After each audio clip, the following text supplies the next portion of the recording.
एक बार फिर से अपने YouTube channel stock trading technique पर आपका हार्दिक स्वागत करता हूं। दोस्तों, आज निफ्टी ने एक अच्छी बढ़त के साथ शुरुआत की। तकरीबन 1-1:30 तक हम पॉजिटिव साइड पर ही बने हुए थे और एक टाइम तो हम नियर अबाउट 100 पॉइंट्स गेन कर चुके थे और सडन एक बड़ा डिक्लाइन देखने को मिला और निफ्टी ने अपने हाई से तकरीबन 130 पॉइंट्स लूज कर दिए। हाँ, जाते जाते एक थोड़ी सी रिकवरी जरूर दिखी जिसकी वजह से हम फ्लैट क्लोज हुए। और अगर बात करें स्टॉक स्पेसिफिक मूवमेंट की, तो जिन 10 स्टॉक्स के ऊपर मैं अपना व्यू आपके साथ शेयर करने जा रहा हूं, इससे रिलेटेड मेरी वीडियो तकरीबन रोज पोस्ट करता हूं और इसकी परफॉर्मेंस को एनालाइज करना है तो नीचे डिस्क्रिप्शन बॉक्स के अंदर यह वीडियो है, इसको आप देखिए और आज के सेशन के साथ कंपेयर कर सकते हैं।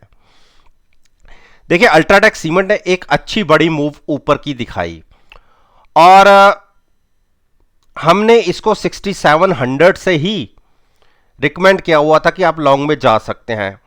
और साथ में नेचुरली बात है कि हम हैजिंग के बिना ट्रेड लेते नहीं है और साथ में हमारी 6700 के आसपास की पुट थी।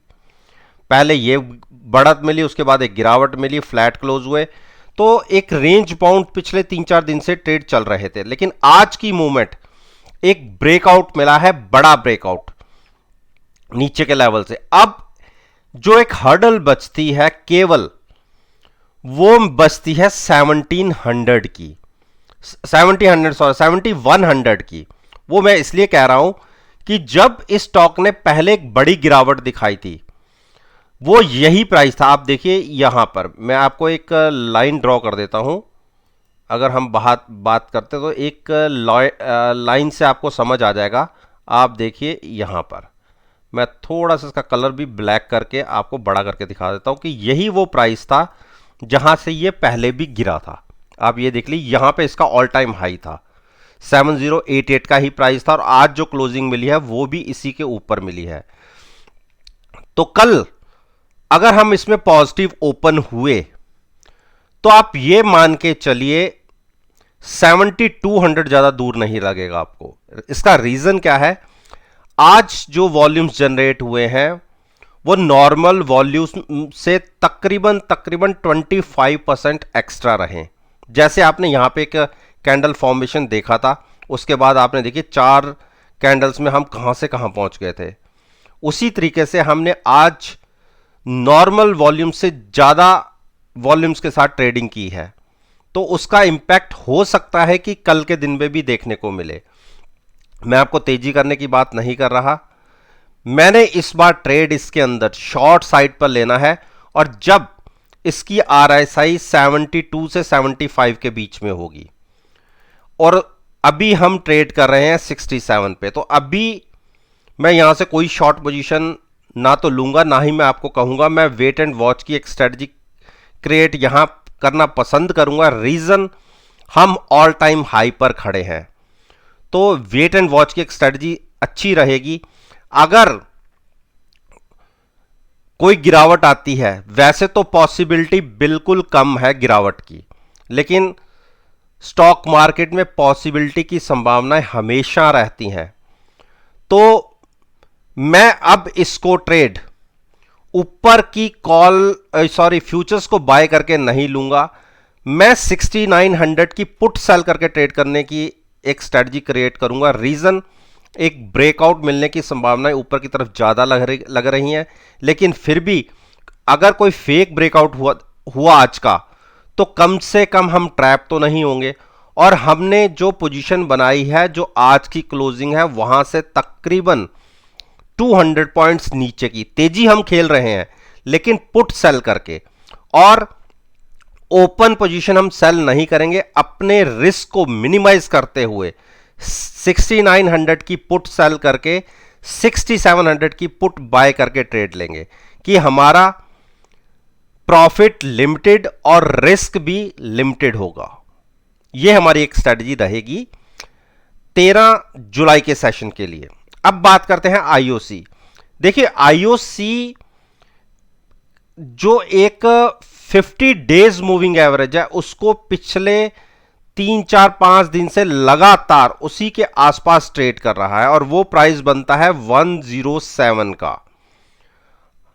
आज क्लोजिंग 107 के आसपास ही मिली है। तो जिन्होंने मैंने 107 के आसपास लॉन्ग पोजीशन बनाने की बातें की हुई हैं और हमारी पोजीशन पहले से चली भी आ रही है। पहले हमने इसमें शॉर्ट करके ट्रेड पैसा बनाया था 113 के आसपास, हमने फ्यूचर्स को सेल किया था और वहां की साथ में कॉल बाय कर रखी थी और उसका जो प्रॉफिट हमने लिया वो 107 के आसपास लिया फ्यूचर्स का, और फ्यूचर्स को हमने कन्वर्ट कर दिया लॉन्ग के अंदर। जो शॉर्ट पोजीशन थी उसको लॉन्ग में कन्वर्ट कर दिया, क्योंकि हम 50 डेज मूविंग एवरेज के आसपास ट्रेड कर रहे थे। तो ये पोजीशन हमने कंटिन्यू रखी हुई है और अब हमारे पास पुट भी यहीं की है। तो जिनको नया ट्रेड लेना है उनको मैं ये कहूंगा कि एक बार 109 क्रॉस कर जाए तो आप पोजीशन लॉन्ग साइड पे लीजिएगा, यहां पर थोड़ा वेट कर लें। Gas authority of India limited लगातार गिरावट, और लगता है हमारा ट्रेड तो नहीं था और ना ही हमने शॉर्ट का सोचा था, लेकिन 145 दिख रहा है, वॉल्यूम्स भी बढ़ रहे हैं और स्टॉक प्राइस गिर रहा है। और आप सभी को पता है हमने पहले इसके अंदर शॉर्ट बनाई थी जब हम यहां पर थे और वो पोजीशन हमने 155 पर एग्जिट ली थी, यानी ये प्रॉफिट हमने लिया था। उसके बाद 155 के आसपास हमने पोजीशन को पॉजिटिव साइड पर लॉन्ग में कन्वर्ट कर दिया और उस ट्रेड के अंदर हमें अभी नुकसान आ रहा है। नुकसान कैसे आ रहा है? फ्यूचर्स में नुकसान है और जो हमारी एट द मनी पुट है वो हम साथ में प्लस करके बैठे हुए, तो उसमें प्रॉफिट आ रहा है। तो अल्टीमेटली ये कह लें कि 2 से 3 रुपए का हमारा लॉस है 155 वाले ट्रेड के अंदर जो ओपन है, अगर हम पिछले प्रॉफिट को छोड़ दें। उसके बाद हमने इसके अंदर ट्रेड लिया 150 पर। जो 150 पर ट्रेड मैंने जिनको कहा था लॉन्ग जाने के लिए, हां वो ट्रेड अभी लॉस के अंदर है और पुट के अंदर जरूर प्रॉफिट आ रहा है, लेकिन उससे थोड़ा सा ज्यादा नुकसान फ्यूचर्स के अंदर है। नई पोजीशन के लिए मैंने मना किया हुआ है कि एक बार जो हमारी कम से कम 2 मूविंग एवरेज है उसको क्रॉस करे तो हम लॉन्ग करेंगे फ्रेश पोजीशन में, बाकी हम अपनी उन पोजीशंस को एज इट इज होल्ड रखेंगे।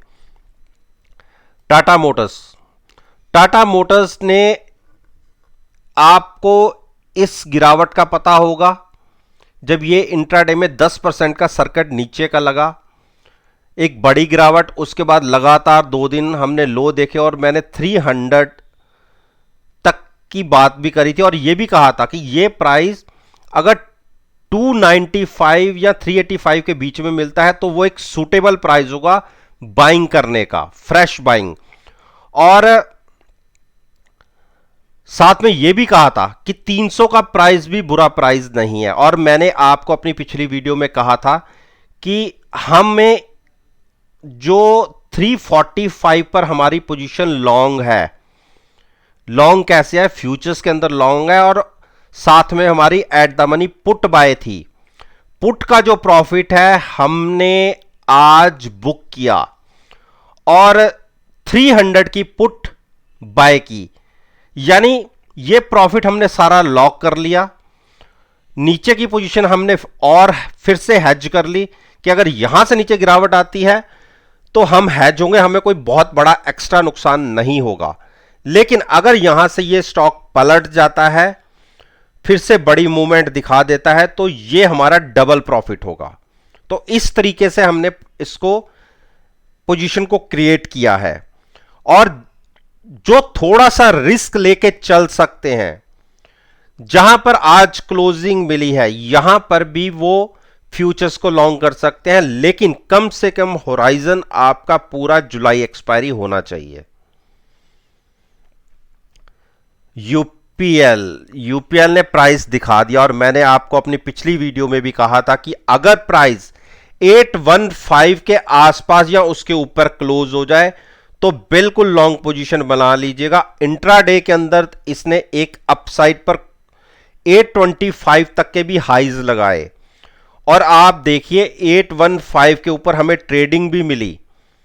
और अगर आज किसी ने ट्रेड लिया है तो हां, जाते जाते जरूर एक फ्लैट क्लोजिंग दिखी है तकरीबन 5-6 रुपए के आसपास ही, लेकिन अच्छी क्लोजिंग इसलिए है क्योंकि 815 के आसपास और 807 के ऊपर की क्लोजिंग है ये। तो बिल्कुल जिसने लॉन्ग बना लिया है बहुत अच्छे रेट पे बनाया है। और हमने जो 775 की पोजीशंस थी उसको एग्जिट कर दिया क्योंकि हम अच्छे प्रॉफिट में थे। अब हमारी, आपको पता ही है कि यूपीएल में कोई हमारी पोजीशन फ्रेश नहीं थी और 815 के ऊपर क्लोजिंग मिलने पर हमने एक पोजीशन बनानी थी, लेकिन आज हम बना नहीं पाए।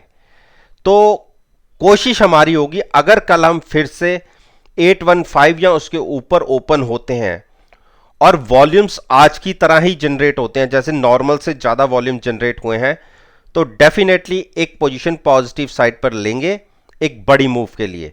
और क्योंकि हमें नीचे से पहले ऑलरेडी अच्छा प्रॉफिट मिल चुका है, तो अगर हम उसे ऐड करेंगे तो हमारा 860 के आसपास तक, हमें 860 नहीं तो 845-50 तक हम सिक्योर होंगे, हमें कोई दिक्कत नहीं होगी। तो आपको भी मेरी इसी तरीके से एक राय होगी कि अपने हिसाब से आप पोजीशन लॉन्ग साइड पर ले सकते हैं। अच्छी क्लोजिंग मिली है, जब तक 800 के ऊपर स्टॉक है तब तक घबराहट नहीं होनी चाहिए। हीरो मोटोकॉर्प, देखिए हीरो मोटोकॉर्प को हमने 2900 और 2850 पर भी बाय किया हुआ है।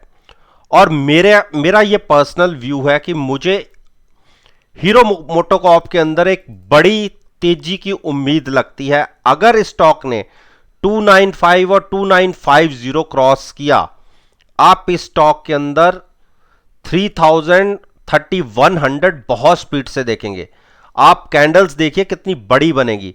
तो थोड़ा सा वेट करके इस स्टॉक को होल्ड रखिए, अच्छे पैसे बना के दे सकता है, क्योंकि हमने पोजीशन यहां से कैरी कर रखी है। आप देखिए 2950 के आसपास से, और एक बार हमने तकरीबन 3000 के आसपास के भी प्राइसेस देखे हैं, लेकिन हम एग्जिट नहीं हुए और फिर से हमने बनाई पोजीशन 2900 पर भी बनाई है और 2875 के आसपास भी बनाई हुई है। तो 2-3 अलग अलग रेट पे हमारी पोजीशन है, लेकिन हमारी सारी की सारी पोजीशन हेज है और नीचे हमें कोई अनलिमिटेड लॉस नहीं है। हां, ऊपर का घर हमने जरूर प्रॉफिट का पूरा ओपन करके चल रहे हैं। तो जिसको लॉन्ग जाना है, अगर 2925 के ऊपर क्लोजिंग मिलती है और अगर 2950 के ऊपर भी क्लोजिंग मिलती है तो बिल्कुल लॉन्ग चले जाइएगा। टारगेट बहुत बड़े होंगे, 3000 और उसके बाद 3050 और 3100। मैं 150 पॉइंट्स की एक तेजी की बात कर रहा हूं अगर 2950 के ऊपर क्लोजिंग मिल जाती है तो। टाइटन ने एक बेरिश डोजी पिछले 3 दिन से बना रहा है, लेकिन गिरावट नहीं आ रही क्योंकि वॉल्यूम्स जनरेट नहीं हो रहे। और हम जो पोजीशन शॉर्ट करके चल रहे हैं अभी तक, उसमें हमें नुकसान ही है। हमने 1700 की कॉल बाय करके फ्यूचर सेल कर रखा है। मेरा यह मानना है कि अगर वॉल्यूम्स इसके अंदर जनरेट हो तो एक बड़ी गिरावट, तकरीबन जहां क्लोजिंग मिली है हमें वहां से 40 to 50 पॉइंट्स की एक गिरावट देखने को मिल सकती है, और जिसकी हम वेट कर रहे हैं। बाकी मेरा नया ट्रेड जिसने लेना है वो थोड़ा सा स्टॉक में वेट करे, कोई पोजीशन नहीं मत लीजिए। टीसीएस ने देखिए क्या गिरावट दिखाई है, 3200 के आसपास की क्लोजिंग। तो अब ये स्टॉक मैंने जैसे कहा था कि आप शॉर्ट करके चल सकते हैं अगर हम जो कल की क्लोजिंग थी उसके नीचे हो। पहली बात, उसके नीचे हम ओपन नहीं हुए, हम ऊपर ओपन हुए 3230 के ऊपर, लेकिन फिर से इसने ऊपर की तरफ 50 डेज मूविंग एवरेज को क्रॉस नहीं किया, जो एक नेगेटिव साइन है इस स्टॉक के लिए। और क्लोजिंग तो पिछली क्लोजिंग से भी नीचे हुई। तो देखिए ऊपर से ये स्टॉक बहुत गिर चुका है और जो क्लोजिंग मिली है वो भी बेयरिश ही है। अगर थोड़ा सा रिस्क लेके शॉर्ट कर सकते हैं, 38 की आरएसआई है, मेरा तो मानना है कि नहीं करना चाहिए। हाँ, थोड़ा दूर रहिए जहां पर इसका कंसोलिडेशन होता है 5-7 दिन, जैसे 3200 के आसपास या 3150 के आसपास होता है और वहां 4-5 दिन ये स्टॉक ट्रेड करता रहता है, तो यानी उसमें फ्रेश सेलिंग रुक गई है। तो उस केस में आप वहां पर एक लॉन्ग पोजीशन क्रिएट कर सकते हैं। मैं इतने नीचे के लेवल्स पे आके हाई से ये स्टॉक देखिए ऑलमोस्ट 250 पॉइंट्स ब्रेक नीचे की तरफ गिर चुका है। तो इतने नीचे आके शॉर्ट करना, केवल 30 से 40 रुपए के लिए अगर शॉर्ट करने की कोशिश करेंगे तो ट्रैप भी हो सकते हैं। तो इसलिए शॉर्ट तो फ्रेश मत कीजिए, लेकिन लॉन्ग भी जब तक कंसोलिडेशन का फेस खत्म नहीं होगा तब तक मत कीजिए। और कम से कम 3 कैंडल्स एक ही प्राइस के अंदर 20-30 पॉइंट के दायरे के अंदर खत्म होने दीजिए, उसके बाद आप लॉन्ग पोजीशन ले सकते हैं। मारुति, देखिए मारुति ने फ्राइडे के सेशन में अपनी जो एक बड़ी सपोर्ट थी उसे होल्ड किया, वो थी 7400 की, जो मैंने शॉर्ट में भी रिकमेंड की थी कि 7400 तक ये प्राइस गिर सकता है। अगर 7400 या 7390 के नीचे क्लोज होता तो हमारा अगला टारगेट ये होता जो मैंने 7250 का बोला था। तो एक अच्छी बात रही, हम गैप अप खुले और हमने होल्ड किया या क्लोज हमें मिली बिल्कुल 9 डेज मूविंग एवरेज, और यही वो प्राइस बनता है जिस 7493 का वो प्राइस है और क्लोजिंग हमें मिली है 7489 के आसपास, ऑलमोस्ट मूविंग एवरेज के ऊपर। अब लेकिन एक चीज का आप ध्यान दीजिए, हाई से इसको एक सेलिंग प्रेशर देखने को मिला है। आप हाई जो आज का लगा मारुति का वो 7616, तो 7616 से मतलब हाई से आपने तकरीबन 100 पॉइंट्स से भी ज्यादा लूज कर दिए। तो यानी ऊपर से एक सेलिंग प्रेशर है। तो इस चीज को थोड़ा सा ध्यान रखते हुए मैं ना तो यहां से बाइंग की एडवाइस करूंगा, ना यहां से शॉर्ट साइड की एडवाइस करूंगा। शॉर्ट उसी केस में बनेगी गैप डाउन खुले कम से कम 30 से 40 पॉइंट नीचे, ऐसा नहीं कि 5-7 पॉइंट खुले।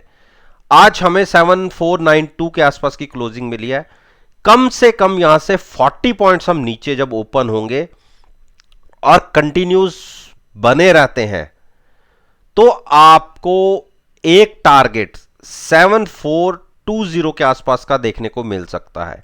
उसके नीचे की क्लोजिंग यानी 7410 से नीचे की क्लोजिंग एक वीक क्लोजिंग होगी। उस केस में हो सकता है कि फिर से आप जो मेरी पीछे की बात कही हुई है 7250 का टारगेट आप देख लें। तो देख भाल कर ही ट्रेड लीजिएगा और इनके साथ हैजिंग जरूर कीजिएगा, नेकेड शॉर्ट मत कीजिएगा और ना ही केवल कॉल और पुट खरीद के आप कोई भी तेजी मंदी खेलें। फ्यूचर्स को इन्वॉल्व जरूर कीजिएगा। अब बात करते हैं ब्रिटेनिया। देखिए ब्रिटेनिया में मैंने आपसे क्या कहा था कि जिस दिन आपको कंसोलिडेशन का फेज कम से कम 3-4 दिन दिख जाए आप इस स्टॉक में लॉन्ग जा सकते हैं। देखिए अब आरएसआई भी 33 के आसपास है, बहुत अच्छा प्राइस है इसको लॉन्ग ले जाने के लिए, और 3450 के आसपास का मेरा टारगेट था कि वहां पर आप लॉन्ग करिए। और देखिए जो लो लगे हुए हैं पिछले 2-3 दिन से एक ही प्राइस के लगे हैं 3465, तो यहां पर लॉन्ग कर सकते हैं। और आप देखिए जिस दिन इसके अंदर बाइंग आई आपको 2 कैंडल में ये तेजी सारी जो गिरावट है खत्म हो जाएगी। तो 3450 के आसपास की पुट बाय करके फ्यूचर्स को लॉन्ग कर लीजिए, बहुत अच्छा प्राइस है यहां से लॉन्ग जाने के लिए। हर्डल्स हैं 3525 और 3560 की, ये क्रॉस होती हैं तो एक बड़ा शार्प रनअप आपको देखने को मिल सकता है 3600 तक का। तो 3600 पर रुकावट आ सकती है और अगर वो रुकावट क्लियर होती है तो 3700 आप देखेंगे। तो बिल्कुल डिप पर पड़ा हुआ स्टॉक है, लॉन्ग जा सकते हैं। थोड़ा सा व्यू अपना लंबा रखिएगा, जुलाई एक्सपायरी तक का कम से कम। वॉल्यूम्स नेगेटिव साइड पर जो सेलिंग है वो थोड़ी थम गई है, और 2-3 दिन हो सकता है कि ये कंसोलिडेशन फेज और कंटिन्यू हो और उसके बाद हमें स्टॉक के अंदर मूवमेंट अपसाइड की दिखे। तो दोस्तों, ये मैंने निफ्टी इंडेक्स के 10 स्टॉक्स पर अपना ओपिनियन आपके साथ शेयर किया है, और मेरा ये अपना मानना है कि अगर मेरी इस वीडियो को आप 13 जुलाई के सेशन के साथ एनालाइज करेंगे, यकीन मानिएगा आपको बहुत अच्छे पॉजिटिव रिजल्ट्स देखने को मिलेंगे। वीडियो अच्छी लगे तो मेरे साथ जुड़िए, मेरे YouTube चैनल को सब्सक्राइब कीजिए और साथ में बेल आइकन का बटन प्रेस करना मत भूलिएगा, ताकि नोटिफिकेशन टाइम से आप तक डिलीवर हो सके। इस बात के साथ मैं आपसे विदा लेता हूं और एक नई वीडियो के साथ फिर से आपके सामने आऊंगा। तब